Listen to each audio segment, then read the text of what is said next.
Télémona.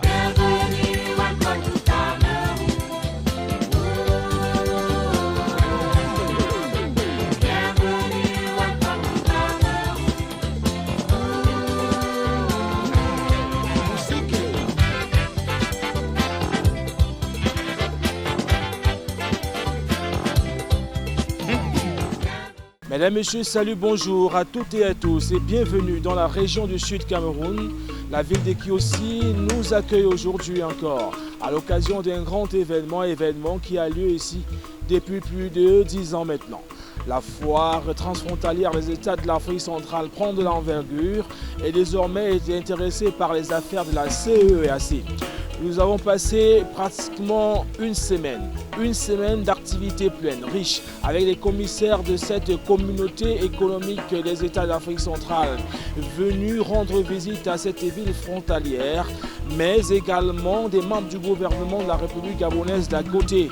Il y aura eu des expositions sur le site de la foire, ici même à l'entrée de la ville de Kiossi, un programme alléchant que nous vous invitons à regarder pendant près de 52 minutes.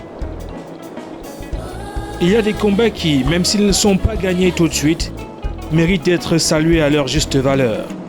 La libre circulation des personnes et des biens en Afrique centrale en est un, et depuis plus de 11 ans, contre vents et marées, avec ou sans moyens, le réseau des femmes d'Afrique centrale le mène aux côtés du Cameroun, du Gabon, du Congo-Brazzaville, de la Guinée équatoriale entre autres, mais aussi des États de la CEEAC et de la SMAC en général. Dans un contexte très particulier, marqué par la pandémie à coronavirus et la fermeture des frontières, des points significatifs ont été marqués en cette année extraordinaire. Nous allons tout simplement dire avec beaucoup d'humilité merci à Dieu et merci à tous ceux qui ont contribué à la réussite de cet événement. Cet événement inattendu en cette période de Covid-19 où tous les rideaux se sont baissés et la satisfaction est là parce que le travail est marqué par l'arrivée de ces prestigieuses personnalités, celles non seulement du Gabon, dont le ministre de la décentralisation, de la cohésion sociale et l'aménagement des territoires qui est resté pendant toute une semaine avec nous et qui a partagé, échangé sur les thématiques de décentralisation avec la Banque des communes, le FECOM, avec les maires des villes frontalières, dont celle du Gabon et du Cameroun. Voilà, donc aussi avec beaucoup de joie, la communauté économique des États d'Afrique centrale qui a dépêché toute une grande délégation par 3 commissaires, un général, il faut le faire. Et ensuite, vous avez vu les jeunes, vous avez vu les femmes, vous avez vu déjà UNOCA, des Nations Unies régionales, qui nous a offert du matériel. Je pense que c'est inédit pour une société civile qui se bat et qui essaie de rapprocher la base du sommet, qui mène les plaidoyers. Et nous pensons qu'aujourd'hui, le plaidoyer est bien entendu. Et les résultats, nous pensons qu'ils commencent là à tomber.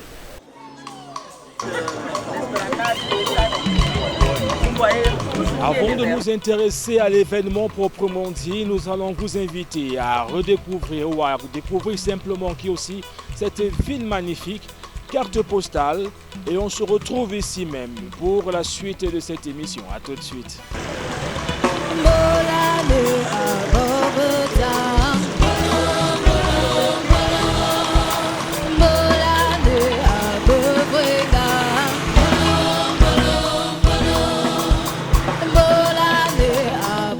Si le département de la vallée du Nthème est courtisé depuis plusieurs années, c'est en grande partie grâce à l'arrondissement de Kiossi, ce bout de territoire camerounais situé aux frontières du Gabon et de la Guinée équatoriale. On dit en règle générale que c'est la cité des 3 frontières. Pour l'illustrer aux yeux et aux oreilles des Camerounais, la place qu'occupe Kiossi, les habitants de la région du Sud Cameroun soutiennent que si Mbam et Kiossi étaient respectivement Yaoundé et Douala, Mbam serait la capitale politique et Kiossi la capitale économique. Et cela se comprend sans trop d'efforts. Nous sommes dans un carrefour de 3 frontières.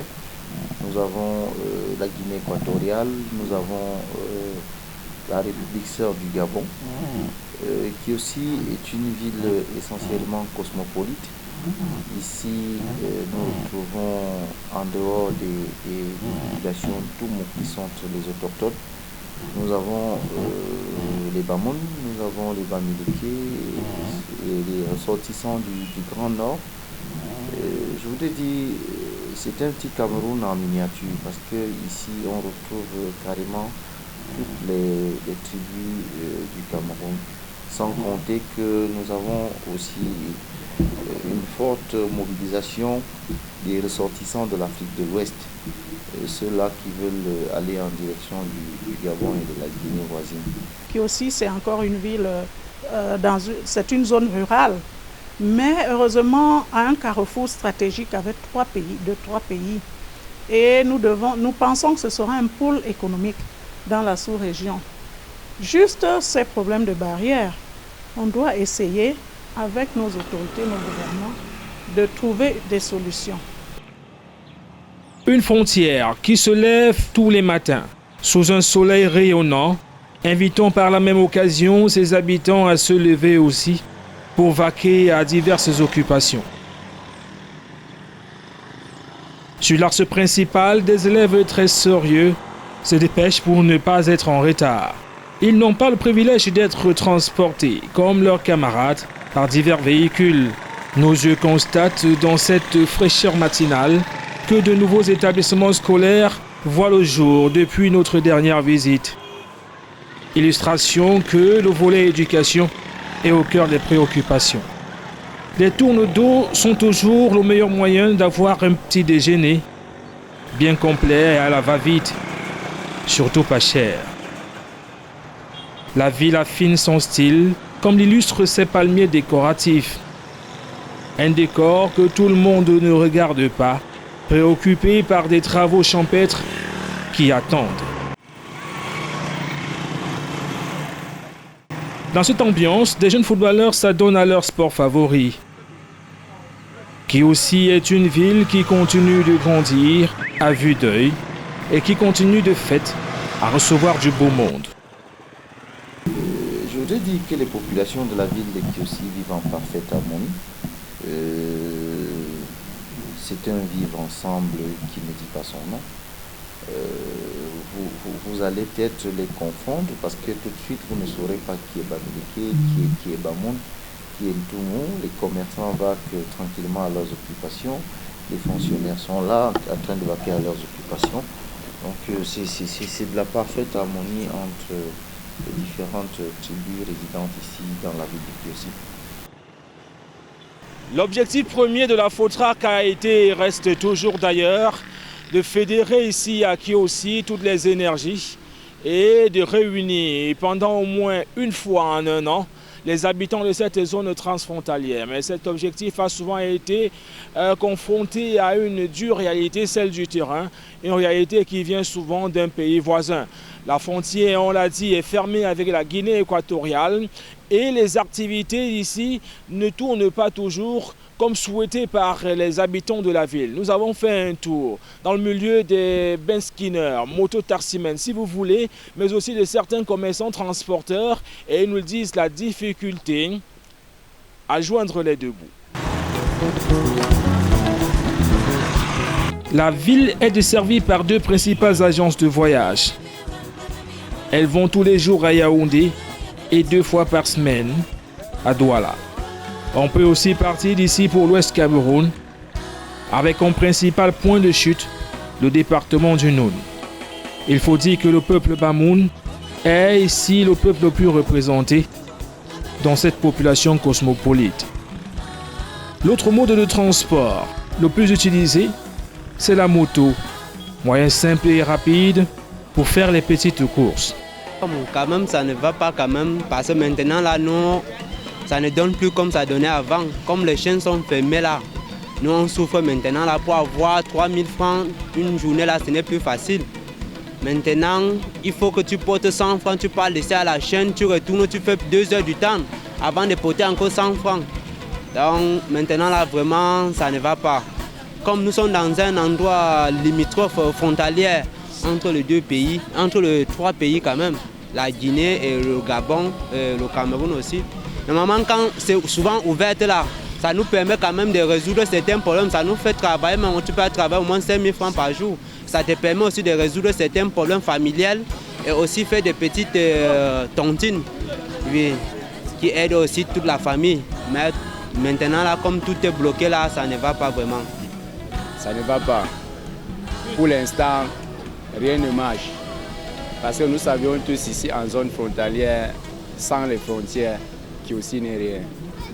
Mais justement, on se bat par la grâce de Dieu, avec aussi l'aide des autorités qui nous a déjà mis en tête que quand tu es Camerounais ou bien quand tu es chez soi, tu dois vivre de la manière dont le moment est arrivé. Justement, si on se met à tenir compte seulement de la Guinée ou bien du Gabon, on peut voler. Mais nous sommes habitués à ça parce que l'homme camerounais aime la souffrance pour mieux trouver ce qu'il veut. Si on ne sait jamais, les frontières s'ouvrent, on souhaite encore une vie meilleure plus que ça. Mais pour l'instant, rien ne marche. Les jeunes de Kiossi sont donc dans des petits métiers et leurs activités doivent souvent suivre l'évolution de la situation. Avec la frontière de la Guinée équatoriale, très souvent fermée, des fermetures régulières qui ont un impact certain sur les activités économiques ici. Bon, les Guinéens ne traversent plus comme c'est plutôt eux-mêmes. Quand ils traversent, c'est eux-mêmes qui montent souvent les motos plus que le Gabonais. Oui, eux ne traversent plus. Oui, depuis que c'est fait. Bon, la frontière du Gabon est ouverte parce que mais eux, ils marchent toujours dans leur voiture. Ils ne marchent pas, ils n'empruntent pas le moto comme le Guinéen emprunte le moto. Vraiment, comme maintenant, là, on est en train de chasser les enfants à l'école maintenant, là, vraiment, si je vous dis, ça ne va pas vraiment. Où tu nous vois toujours ici, là, depuis le matin, on n'a même pas encore porté 100 francs. Et il nous faut payer les scolarités de nos frères qui fréquentent encore. Aussi nos enfants même, parce qu'il y a certains d'entre nous qui sont déjà les responsables. Ils ont des enfants, ils ont aussi la famille. Et même pour manger à la maison, même, ce n'est pas facile. Payer aussi le loyer, ce n'est pas aussi facile.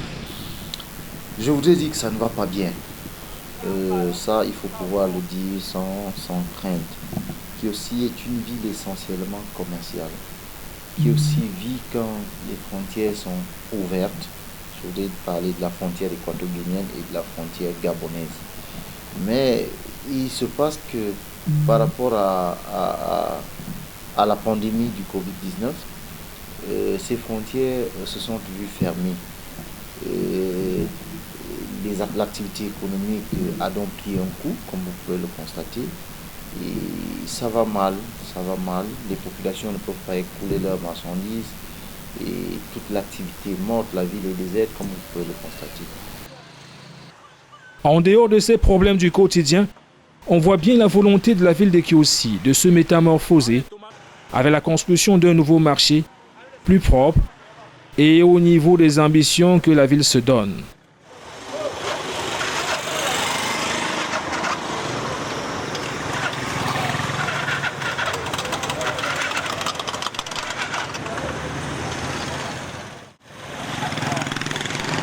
Étant entendu que Kiossi est la ville frontalière, je voulais dire la dernière ville du Cameroun, je me suis dit, ben voilà, Kiossi c'est le reflet du Cameroun. À travers Kiossi, les Gabonais et les Équato-Guinéens voient le Cameroun. Il fallait donc redonner une nouvelle image à cette ville. C'est pour ça que j'ai entrepris d'enlever systématiquement tout ce qui était fait en matériaux provisoires, comme vous pouvez le constater, pour refaire tout en matériaux définitifs. C'est un vaste chantier qui a commencé depuis pratiquement 6 mois. Je ne compte pas m'arrêter là. C'est vrai que c'est difficile parce que la situation économique n'est pas très bonne par rapport à la fermeture des frontières. Mais l'objectif est là. On ne fait pas des omelettes sans casser les œufs. On s'est dit qu'aussi nous devons avoir une ville propre. Ça, il n'y a rien à faire. Et nous sommes engagés dans ce chantier, nous ne comptons pas nous arrêter de sitôt. Ça va faire mal, c'est pas facile, mais nous allons arriver à bon port. Si donc aussi, on voit principalement des boutiques qui proposent des boissons et autres produits cosmétiques venus de la Guinée équatoriale, des boutiques de vente de groupes électrogènes et autres solutions en matière d'énergie sont de plus en plus visibles. La ville attend toujours, et ça se voit, son autonomie en énergie électrique. Quand nous vendons le groupe là, nous vendons aux Guinéens et les Gabonais parce que là-bas ils ont manque de lumière. Là, ça leur permet de venir acheter le groupe pour aller alimenter les maisons avec. Là, c'est pour cela que nous sommes basés ici à Kiossi avec le groupe. Quand les frontières sont fermées, là, il n'y a plus rien. Tout le monde maintenant sont obligés de vivre comme c'est fermé là. Là, il n'y a plus rien. Mais petit à petit, ça va donner. Kiossi est une ville qui vous sourit et vous accueille avec un bonjour chaleureux. La ville est aujourd'hui résolument tournée vers son avenir et il faut dire qu'elle n'a pas trop le choix si elle veut s'aligner au niveau du standing proposé par nos voisins. Kiossi, il y a cela 6 mois et Kiossi maintenant. Toute la ville était carrément faite de planches. Alors au départ, les gens n'ont pas bien accueilli ce projet parce que vous savez, comme vous pouvez le constater, la ville est morte par rapport à la fermeture des frontières. Donc les activités économiques sont en arrêt. Il n'était donc pas facile pour les populations de Kiossi de concevoir que tout le monde va refaire sa boutique en matériaux définitifs. Moi je me suis dit, j'ai un engagement, j'ai un mandat et il faut aller vite. Je ne pouvais pas attendre. J'ai entrepris de tout enlever, de casser systématiquement. Comme je le disais, au début c'était difficile, mais progressivement, les gens ont compris le bien fondé. Les gens ont compris ce que j'avais derrière ce projet. Les gens ont compris qu'il fallait ensemble qu'on mette chacun, en ce qui le concerne, la main dans la pâte, afin d'avoir une ville comme celle qu'on a aujourd'hui. Il faut dire que le programme était très chargé à l'occasion de cette 10e édition de la foire transfrontalière des États de l'Afrique centrale, qui aussi a reçu du beau monde dans un contexte très difficile, marqué notamment par la fermeture des frontières, notamment celle avec la Guinée équatoriale sœur, mais qui aussi également aura subi le coup de la Covid-19, une pandémie qui fait des ravages à l'échelle de la planète, mais qui aussi s'est voulu forte, les organisateurs déterminés pour mener à bien cette activité, un peu comme pour se donner la force d'un nouveau départ, un nouveau départ vers des horizons plus clairs, ici on l'a espéré. Cette 11e édition de la foire transfrontalière des États de l'Afrique centrale aurait pu ne pas se tenir. Il faut préciser que même les plus optimistes avaient jeté l'éponge, sauf la promotrice et certaines autorités au Cameroun, au Gabon et dans la sous-région Afrique centrale. Le contexte Covid-19 avait repoussé cette édition à plusieurs reprises et l'on s'était résigné à faire un événement sans le côté festif. Certains avaient dit à minima. Sauf que les choses ne se seront pas passées exactement comme ça.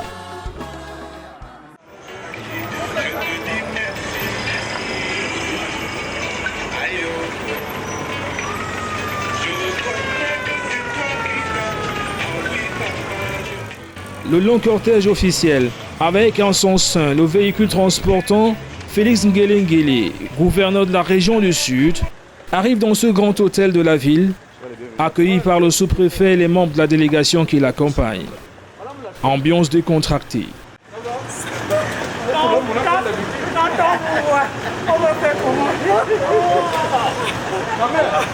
Comment tu vas? Elle est là. La salle. Bienvenue. Merci. Oh, spécialement ma mère. Vraiment. C'est bien. Alors, merci. Avec une séance de travail dans le salon VIP, toujours dans la bonne humeur. C'est une dame qui est convaincue de l'intégration. Ça, c'était une vision. Ici, l'a précédé Mathias Otunga, Bienvenue chez nous. Bonjour. C'est vous. C'est moi-même. Voilà. Tout à fait. ministre gabonais de la décentralisation, de la cohésion et du développement des territoires. Les deux hommes d'État vont se dire bonjour et avoir un bref moment d'échange. Il a été programmé pour son passage à l'Assemblée dans le cadre de la session budgétaire. Là, c'est Marc, c'est mon frère qui a pu...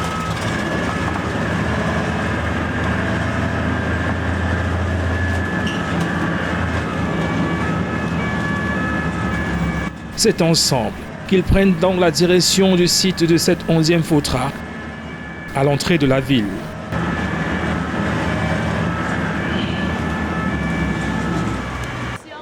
Sur place, le dispositif d'accueil est opérationnel. Bienvenue à vous. Et très vite, on va rentrer dans le vif du sujet pour ce qui est de cette cérémonie protocolaire.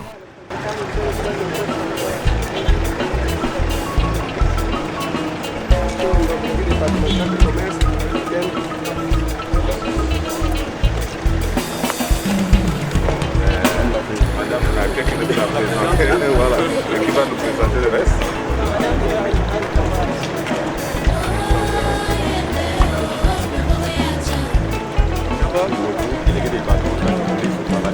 Je l'ai déjà rencontré à l'hôtel.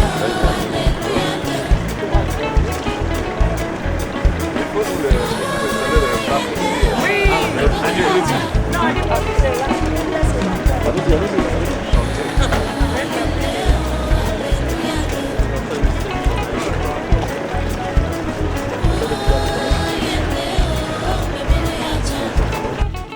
À chaque étape, on prend soin de se désinfecter les mains. Protocole anti-Covid oblige.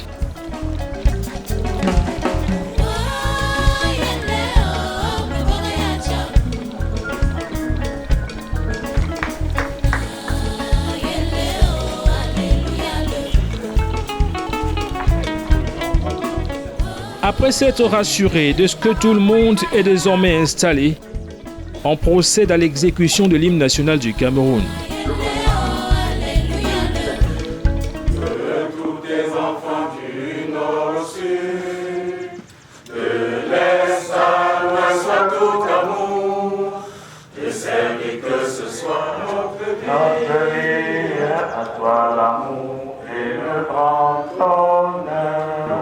Place au discours officiel.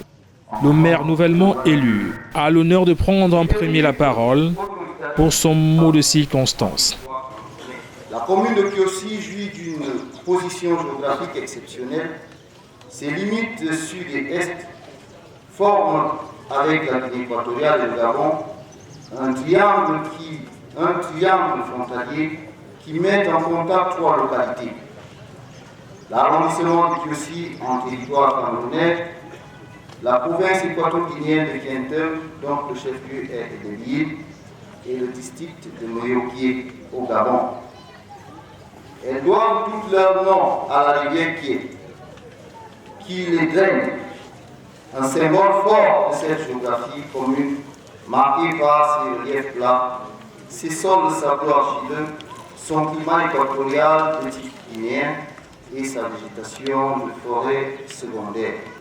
Avec une population très diversifiée, qui aussi est constituée à la base de populations autochtones appartenant à la tribu Kounou, un sous-groupe de l'ethnie Fan installé dans le massif transfrontalier à partir du XVIIIe siècle et qui s'est progressivement déplacé vers les régions côtières en période coloniale.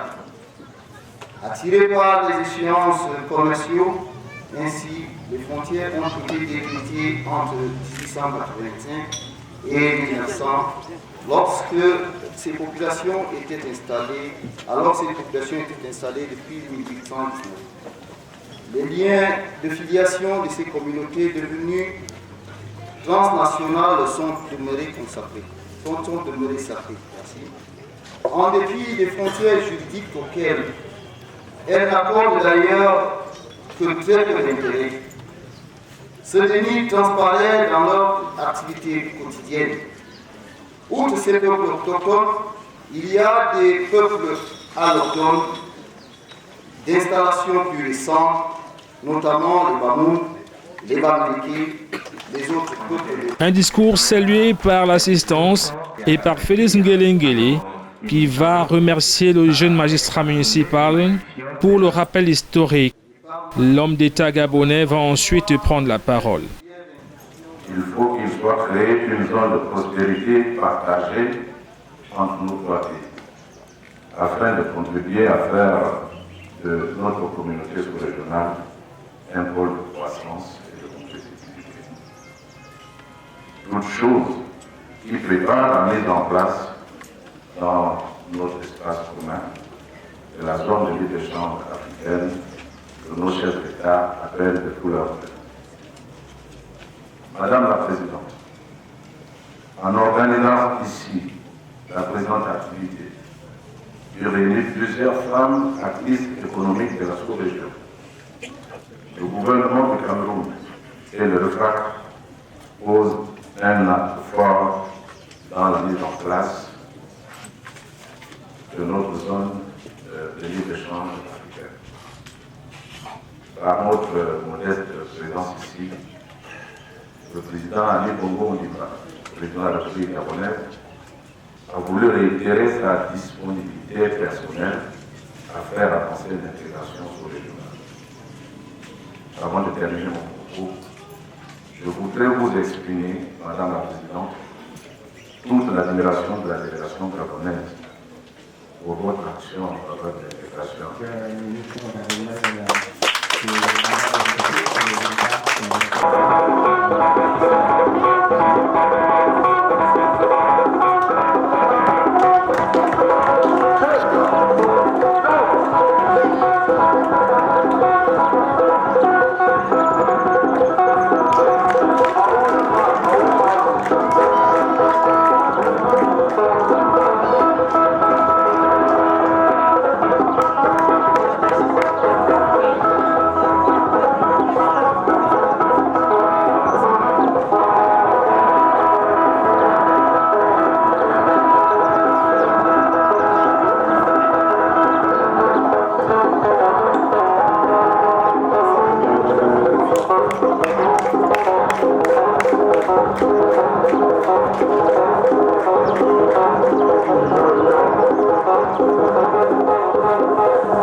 Daniel Laté va venir préciser ou repréciser le contexte de la tenue de cette 11e édition de la foire transfrontalière des États de l'Afrique centrale. Un contexte plus que difficile, comme l'on peut l'imaginer. Aujourd'hui, nous parlons de concrétiser la zone de libre-échange continentale africaine. Ce libre-échange qui a pour objectif de briser les barrières, qu'elles soient psychologiques, qu'elles soient physiques, matérielles. Il est question de matérialiser de façon à ce qu'on s'épanouisse dans nos activités et que le pays soit interconnecté et que le développement durable prenne réellement place. L'Europe s'est fermée à nous. La Covid est un beau prétexte. Brisons les barrières, chacun à sa façon, chacun à son niveau. La Covid-19 n'est pas seulement un malheur, mais c'est aussi une chance. C'est aussi une opportunité qui nous est donnée de nous regarder en face, nous Africains, parce que le développement doit être porté par nous.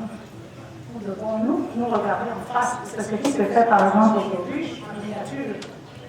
Regardons-nous en face et disons-nous qu'est-ce qu'on fait pour avancer. Parce que chacun que soit, ça ne résoudra pas le problème. Une interpellation à la presse de nos chefs d'État qui ont déjà mis en place tous les instruments, décisions, actes sur la situation des personnes et des biens. Nous avons besoin des infrastructures, des passeports biométriques, des postes juxtaposés, sécurisés, on l'a dit il y a 3 ans, 4 ans. Ça prend du temps et nous avons besoin de cela. Nous avons besoin des gens de repos le long du corridor. Nous avons besoin des routes. Nous avons besoin de commercer librement. Nous avons besoin de rendre visite à nos familles, de part et d'autre des frontières.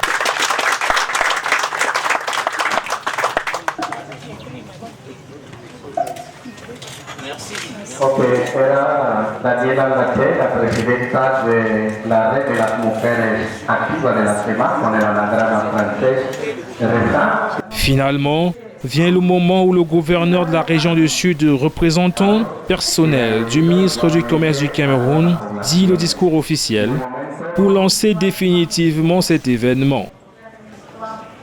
La mondialisation des économies peut être considérée comme une fusée à plusieurs vitesses, dont la première se trouve être le renforcement de l'intégration sous-régionale et régionale, ou encore le développement des échanges commerciaux.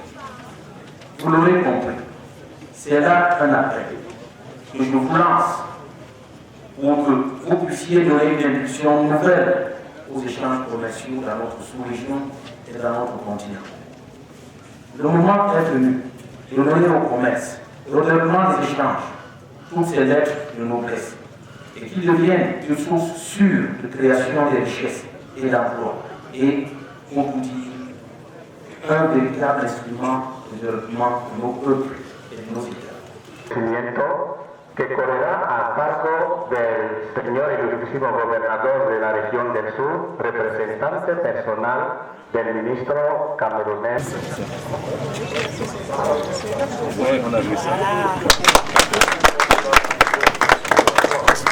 Une chaleureuse bienvenue au port autonome de Douala. Après la coupure du ruban, visite des stands et des exposants déjà sur place. C'est pour ça que nous avons pensé qu'il fallait quand même présenter à la délégation étrangère des nouvelles acquisitions. Cet engin va également permettre même de draguer les fleuves. Ici, la délégation gabonaise. Actuellement, c'est la saison des prunes au Gabon. On a de l'arachide, tout ça ce sont des produits. Et le célèbre manioc anisoc, on encourage vraiment tous les participants à goûter ce manioc qui est vraiment extraordinaire.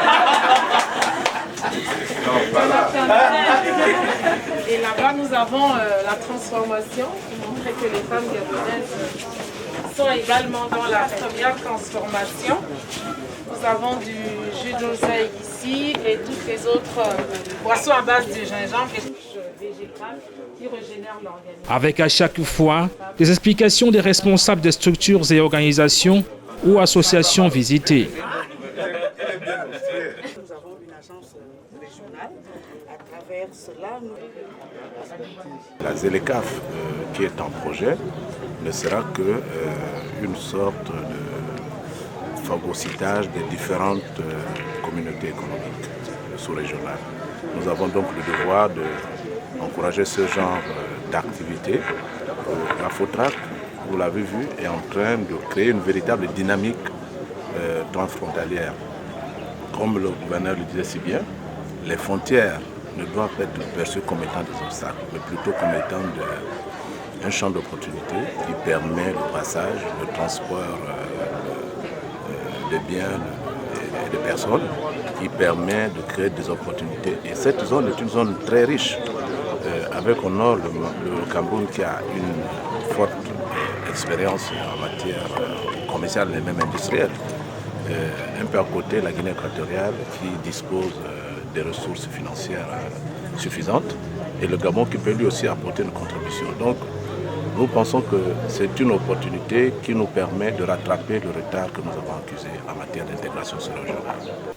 Elle est bien sûr celle de fédérer les États à la base, de sensibiliser les populations déjà dans la zone des trois frontières qui est une symbolique, mais plus large encore parce que vous voyez même le Bénin représenté ici, mais les citoyens d'Afrique en général, dans le vivre ensemble que nous avons, dont nous avons besoin, afin de nous développer réellement. Le développement commence par la prise de conscience et par ce besoin de vivre ensemble, ce besoin de solidarité et pour se développer de façon réelle. Donc, développer, industrialiser, nourrir l'Afrique, industrialiser l'Afrique, et ça passe par cette interconnexion du bas peuple et des décideurs. Donc, nous promouvons la bonne gouvernance, le développement durable, la paix et la sécurité en Afrique.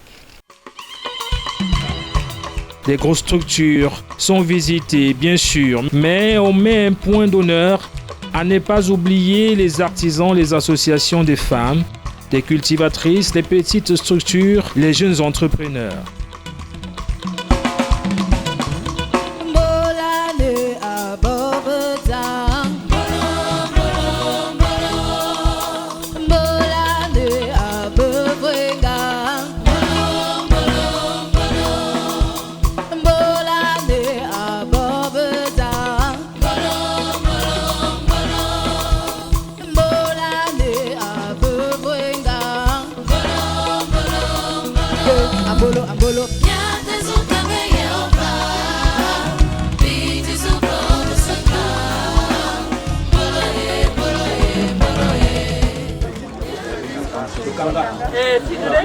Ce sont les femmes qui fument.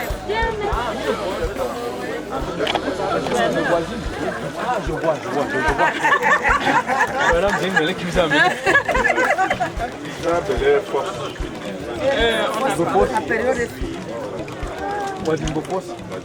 Ce sont les femmes elles-mêmes qui font la pêche. Vous voyez celle-là. Bonsoir.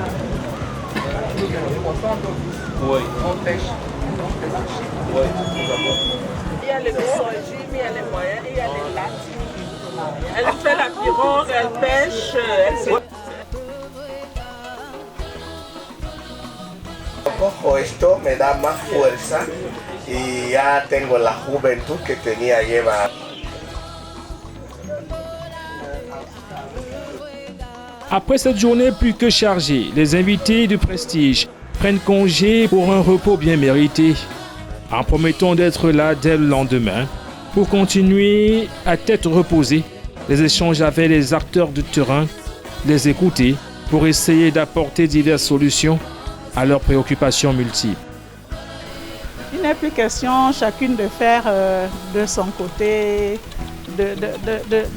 comment dire, d'être égoïste ou égocentrique. Nous partageons et nous voulons, avec la présence du Sévivra que vous avez vu, nous avons cet aspect autonomisation de la femme. Il nous a été promis par la CEMAC Sévivra du matériel pour l'apiculture, pour la pisciculture. Il est question non seulement de faire un mapping, de mettre en place toute une stratégie, déjà la stratégie est là, mais d'identifier les acteurs déjà actifs et même ceux qui ont le besoin de s'autonomiser par tout ce qui est élevage et aussi produits halieutiques dans la transformation, la culture et production, commercialisation aussi. Le jour d'après, de bonne heure, le ministre Mathias Otunga est là.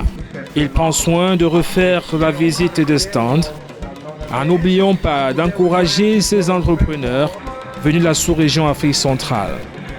Nous profitons nous aussi de cette journée plutôt calme pour faire le tour du propriétaire. Les Africains ont de plus en plus d'expertise et nous n'avons plus besoin d'aller chercher l'expertise ailleurs quand nous sommes ici sur place au Cameroun. Et nous sommes disposés à aller dans tous les différents pays de la zone CEMAC. Le Gabon, la Guinée, la Centrafrique, le Tchad, le Sao Tomé, via même les pays de la CEAC. Nous valorisons les matériaux locaux. Nous construisons en habillant les murs, les immeubles que nous construisons avec des crans. Et ces crans sont des matériaux dérivés des roches de notre pays. Et il a un atout parce qu'il est économique, il est meilleur et il est durable. L'économique sur le long terme. Je prends un exemple. Lorsque vous mettez de la peinture sur votre édifice, la peinture n'est valable que pour une année. Chaque année, vous êtes amené à refaire la peinture pour donner un nouvel éclat dans votre bâtiment. Par contre, quand vous utilisez des crans, vous n'en avez pas besoin de revenir de temps en temps pour le refaire. Vous avez une garantie d'au moins 20 ans. Le minimum, c'est 10 ans. Quand il pleut en saison de pluie, la pluie fait le boulot. Elle lave vos crans. Votre bâtiment va devenir...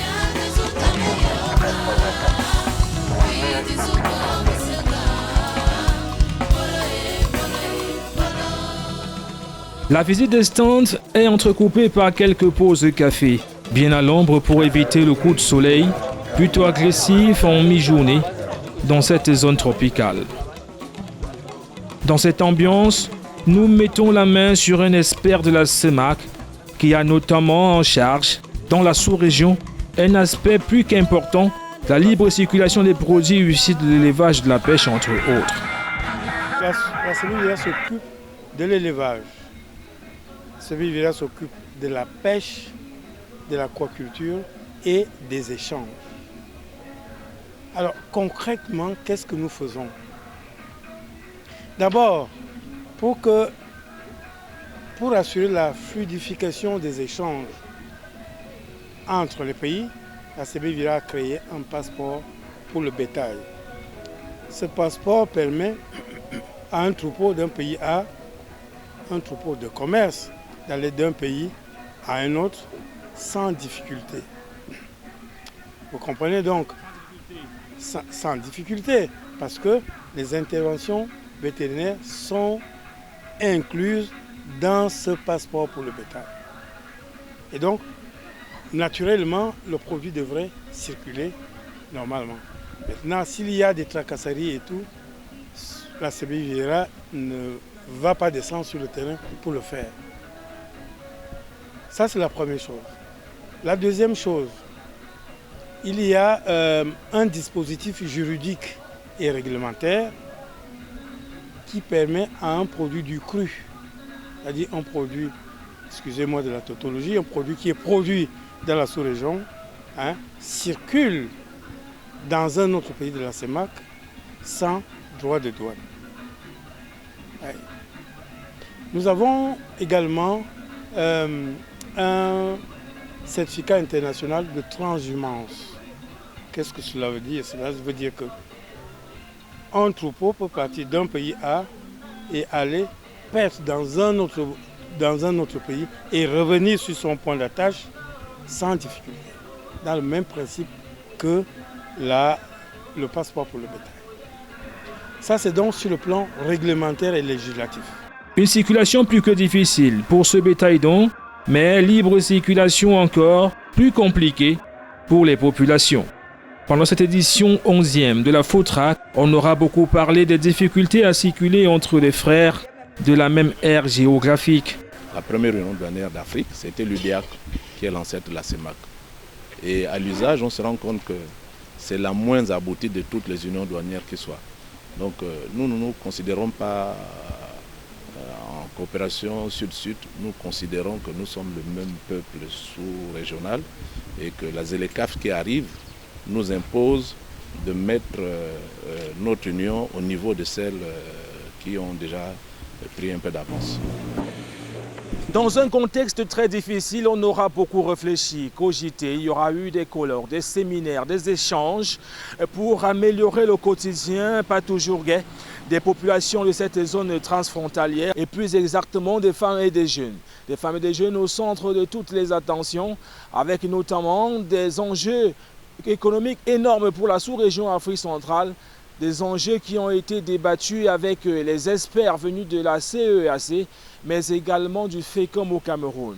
Petit tour dans ces ateliers très enrichissants et on se retrouve ici pour la suite. L'un des points marquants, sinon le point marquant de cette FOTRAC aura sans doute été la présence effective des commissaires de la Commission économique des États de l'Afrique centrale, CEAC. La CEAC avait tenu à encourager et à accompagner l'initiative FOTRAC pour son côté fédérateur, malgré les multiples obstacles à l'épanouissement des peuples qui constituent cette grande entité. Au programme de la visite des commissaires, un atelier avec pour thème le commerce transfrontalier en Afrique centrale face aux défis de la zone de libre-échange continentale africaine.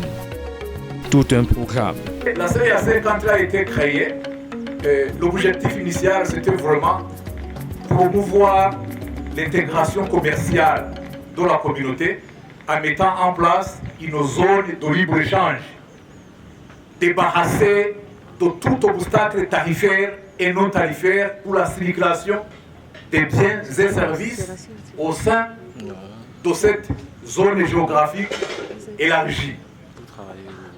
Malheureusement, permettez-moi de le constater aujourd'hui, 37 ans plus tard, l'un des plus grands défis auxquels nous faisons face, ce sont des lourdeurs administratives dans les procédures de gestion des corridors de transit et du commerce extérieur en particulier, qui font que les choses traînent, parfois même jusqu'à aller décourager les opérateurs économiques qui sont en train de se démener effectivement pour réaliser notre mission.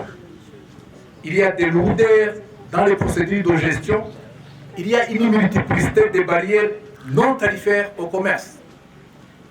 Une multiplicité de barrières non tarifaires au commerce qui, à la limite, peuvent décourager tout opérateur économique sérieux. Nous avons traversé les frontières, nous avons appris depuis Libreville que pour venir jusqu'au Cameroun, il faut traverser 43 barrières. Les 43, c'est pour arriver à Yaoundé, mais nous avons fait déjà peut-être la moitié du chemin et nous avons traversé, comme l'a dit madame, ma collègue commissaire Ngandou, nous en avons traversé à peu près 25 ou 26 avant d'arriver ici. Cela rend assez compliqué la pratique des affaires, la libre circulation des personnes. La CAC a été créée en 1983. Aujourd'hui, au moment où nous sommes réunis ici, ça fait 37 ans plus tard. Mais certains d'entre vous, probablement, le connaissent.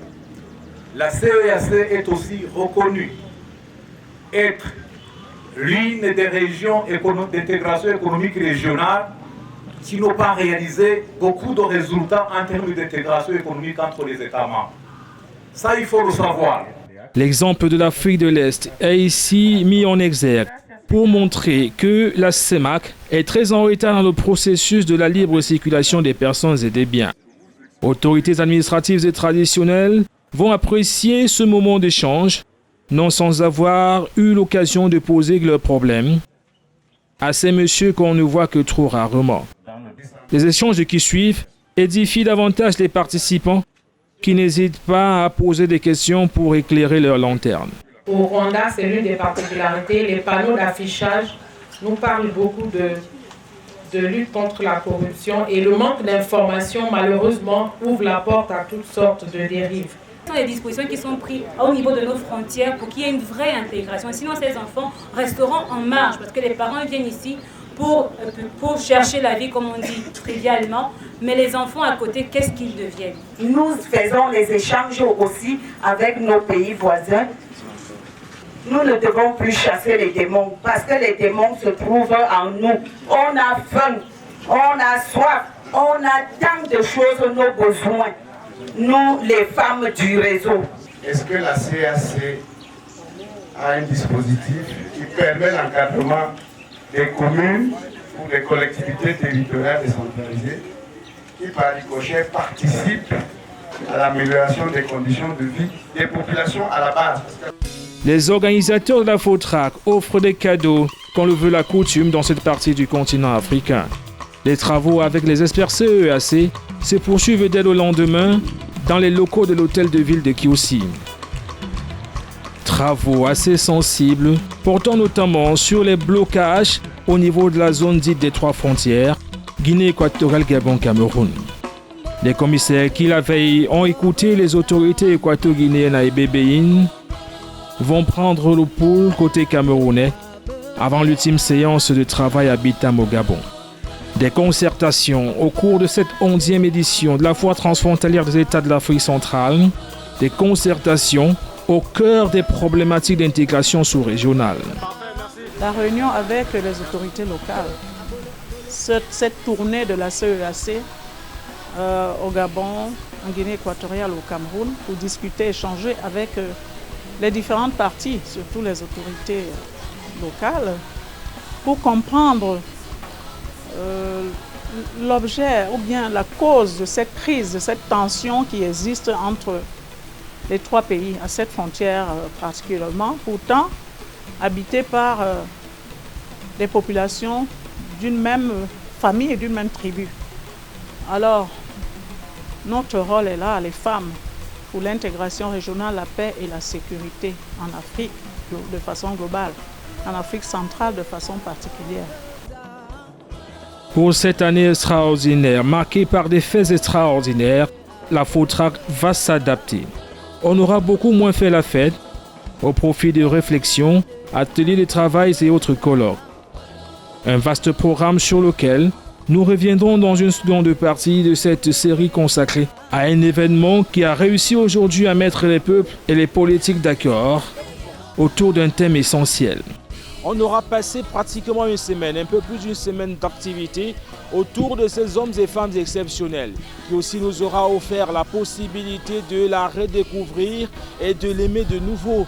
La FOTRAC 11e édition aura vécu dans un contexte très difficile, marqué notamment par la pandémie de la Covid-19, mais également par la fermeture de certaines frontières avec des pays voisins. Mais la FOTRAC a su se réinventer et a su attirer ici des nouvelles personnalités, comme ces commissaires de la CEAC, venus donner leur onction au REFAC, le réseau des femmes d'Afrique centrale, couronné par Daniel Laté. On a donné rendez-vous pour la prochaine édition, en ne sachant exactement pas où elle se tiendrait, dans la mesure où certains pays voisins ont déjà manifesté la volonté d'accueillir pareil événement sur leur territoire. Le comité d'organisation se mettra tout de suite au travail pour la nouvelle destination de la foire transfrontalière des États de l'Afrique centrale.